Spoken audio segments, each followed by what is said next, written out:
Mobile ব্যবহারের 5টি বড় ভুল যা হয়তো আপনিও করছেন। আপনি কি জানেন এমন 5টি মোবাইল ব্যবহারের অভ্যাস আছে যা প্রতিদিন আপনার ঘুম, মনোযোগ, চোখ, মস্তিষ্ক এবং পরিবারের সাথে সম্পর্কের ক্ষতি করতে পারে।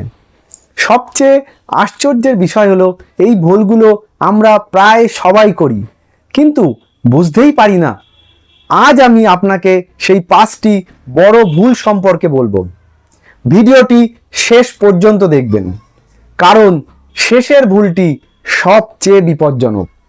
চলুন শুরু করি। ভুল নাম্বার 1, ঘুমানোর ঠিক আগে মোবাইলের ব্যবহার। প্রায়শই রোগীরা এসে বলেন, ডাক্তারবাবু ঘুম আসছে না বলে বিছানায় শুয়ে শুয়ে মোবাইল দেখছি। অনেকেই বিছানায় শুয়ে বলেন আর মাত্র 5 মিনিট ভিডিও দেখে ঘুমাবো, কিন্তু সেই 5 মিনিট কখন 30 মিনিট বা 1 ঘন্টা হয়ে যায় তারা বুঝতেই পারেন না। মোবাইলের নীল আলো বা ব্লু লাইট মস্তিষ্ককে বিভ্রান্ত করে। মস্তিষ্ক ভাবতে শুরু করে এখনো দিন চলছে, ফলে ঘুমের হরমোন মেলাটোনিন কমতে শুরু করে।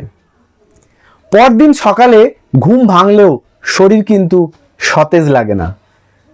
তাহলে বোঝা গেল যে মেলাটোনিনের সিক্রেশন কম করে দেয়। চলুন ভুল নাম্বার 2তে জানি। ঘুম থেকে উঠেই মোবাইল দেখা। সকালে চোখ খোলার সঙ্গে সঙ্গে হোয়াটসঅ্যাপ, ফেসবুক, ইউটিউব বা নিউজ ফিড খুলে ফেলেন। এটি আপনার পুরো দিনের মানসিক অবস্থাকে নষ্ট করতে পারে, কারণ ঘুম থেকে ওঠার পর প্রথম কয়েক মিনিট মস্তিষ্ক সবচেয়ে সংবেদনশীল থাকে। এই সময় যদি নেতিবাচক খবর, তর্ক বা অপ্রয়োজনীয় তথ্য মাথার মধ্যে ঢুকে যায়, তাহলে সারা দিনের মনোযোগ কিন্তু কমতে পারে। দিন শুরু করুন নিজের জীবন দিয়ে, অন্যের জীবন দেখে নয়। তাহলে দিন শুরু করব নিজের জীবন দিয়ে, অন্যের জীবন দেখে নয়। ভুল নাম্বার 3, খাওয়ার সময় মোবাইল ব্যবহার করা। খেতে খেতে ভিডিও দেখা এখন খুব সাধারণ বিষয়। আমি এমনও দেখেছি অনেক ডাক্তারবাবুও খেতে খেতে মোবাইল দেখেন, কিন্তু এতে একটি সমস্যা হয়। আপনি কি খাচ্ছেন এবং কতটা খাচ্ছেন তা বুঝতেই পারেন না, ফলে অতিরিক্ত খাওয়ার প্রবণতা বাড়ে। পরিবারের সাথে খাওয়ার আনন্দ সেটাও কমে যায়। এক সময় ডাইনিং টেবিলে মানুষের গল্প হতো, এখন অনেক টেবিলে শুধু মোবাইলের আলো দেখা যায়। চলুন এর পরের ভুলটি সম্বন্ধে জানি। ভুল নাম্বার 4, সন্তানকে শান্ত রাখতে মোবাইল ধরিয়ে দেওয়া। আজকাল অনেক বাবা মাই ব্যস্ততার কারণে শিশুকে মোবাইল দিয়ে চুপ করিয়ে রাখেন। তাহলে কি করি আমরা? গাড়িতে, ট্রেনে, বাসে দেখি শিশুকে ব্যস্ত রাখার জন্য মোবাইল দিয়ে রাখে।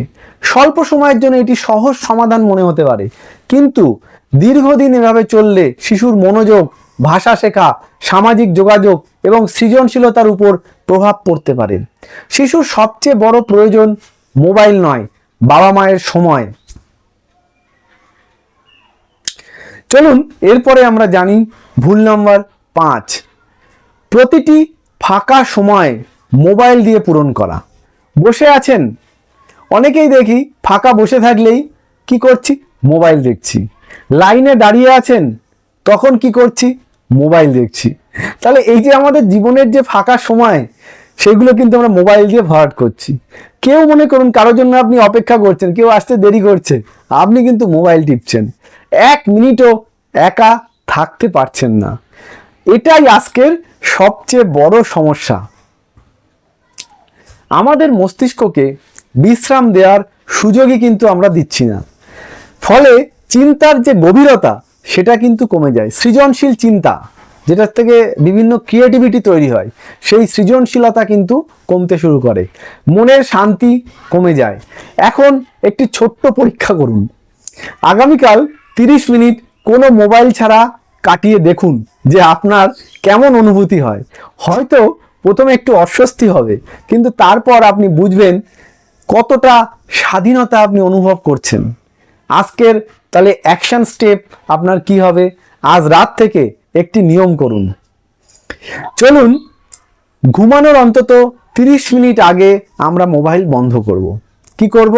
ঘুমানোর 30 মিনিট আগের থেকে মোবাইল বন্ধ, এবং খাওয়ার সময় মোবাইল কিন্তু সম্পূর্ণ নিষিদ্ধ। শুধু এই দুটি পরিবর্তন আপনার জীবনে বড় প্রভাব ফেলতে পারে। পরের ভিডিওতে আমি দেখাবো যে কিভাবে মাত্র 7 দিনে মোবাইলের আসক্তি অনেক কমে যায়।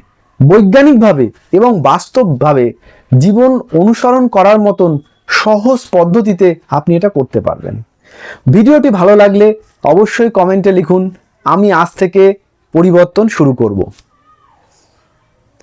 আমরা আমাদের যে আরোগ্য সুখী গৃহকোণ প্রোগ্রাম, সেখানে নিয়মিত আলোচনা করি কিভাবে স্বাস্থ্যকর অভ্যাস তৈরি করা যায়, মানসিক চাপ কমানো যায়, মনোযোগ বাড়ানো যায় এবং পরিবারকে আরও সুখী ও সুস্থ রাখা যায়। নিজে সুস্থ থাকুন, পরিবারকে সুস্থ রাখুন। পরের পর্বে আমরা আবার আলোচনা করব আরেকটি বিষয় নিয়ে।